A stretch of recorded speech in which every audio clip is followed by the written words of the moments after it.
जब सवेरे उठा तो देखा उस आईने से आवाज आ रही थी।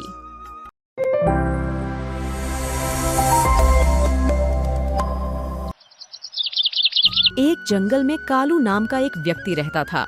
वह बहुत गरीब था। वह अपना घर परिवार के खर्च मजदूरी करके ही करता था। एक दिन वह सुनसान रास्ते से कहीं जा रहा था। उसे रास्ते में एक पुराना महल दिखाई दिया।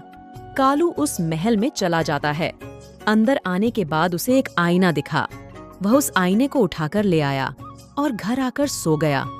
जब सवेरे उठा तो देखा उस आईने से आवाज आ रही थी। उठो कालू, मैं एक जादुई आईना हूँ। मैं कई दिनों से उस महल में कैद थी।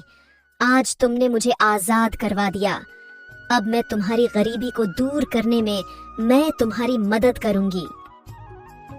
ये आईना बोल सकता है। सुनो कालू, तुम्हारे गांव के बाहर एक गुफा है। वहां पर खजाना है। मैं तुम्हें वो खजाना दूंगी। इससे तुम अपनी गरीबी मिटा सकते हो। लेकिन ध्यान रहे, उस खजाने का सदुपयोग करना है। अपने साथ साथ गांव वालों की भी गरीबी दूर करना, सबकी मदद करना। तुम वहां अकेले मत जाना, अपने दोस्त को साथ लेकर जाना।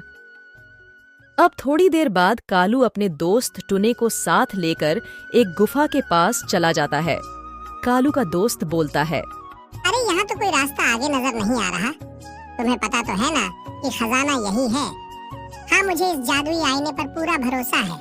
खजाना यही है जादुई आईने, हमें रास्ता दिखाओ। अब गुफा का दरवाजा खुल जाता है। कालू और उसका दोस्त अंदर चले जाते हैं। अंदर बहुत सारा खजाना था।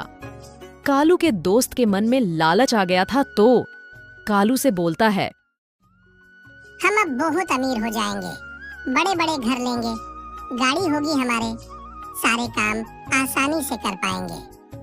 नहीं, इस जादुई आईने ने ये कहा था कि इस खजाने का सदुपयोग करना है। हमें अपने साथ साथ बाकी गांव वालों का भी भला करना है। मुझे माफ कर दो। खजाना देखकर मेरे मन में लालच आ गया था। अब हम इस खजाने का सही उपयोग ही करेंगे। अब दोनों उस खजाने को निकाल लाते हैं और बाहर आ जाते हैं। उतना ही खजाना वहां वापस आ जाता है गुफा में। तो कालू का दोस्त बोलता है, अरे कालू, इस खजाने को भी निकालना होगा, नहीं तो कोई डाकू आके निकाल लेगा। इस गुफा की चाबी ये जादुई आईना है, हम इसको तोड़ देते हैं, फिर कोई नहीं निकाल पाएगा। ऐसा कहकर उस आईने को तोड़ दिया। उसमें वो परी आजाद हो गई और कालू से बोली, कालू, तुमने ये आईना तोड़कर बहुत ही नेक काम किया है।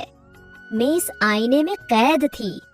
तुम अगर गुफा के अंदर लालच कर लेते तो वही कैद हो जाते, पर तुमने लालच नहीं किया, इसीलिए गुफा से बाहर आ गए। जाओ, अब तुम इस खजाने का सही इस्तेमाल करना। इस कहानी से हमें ये सीख मिलती है कि अगर हम लालच करेंगे तो मुसीबत में पड़ सकते हैं। इसलिए लालच बुरी बला है।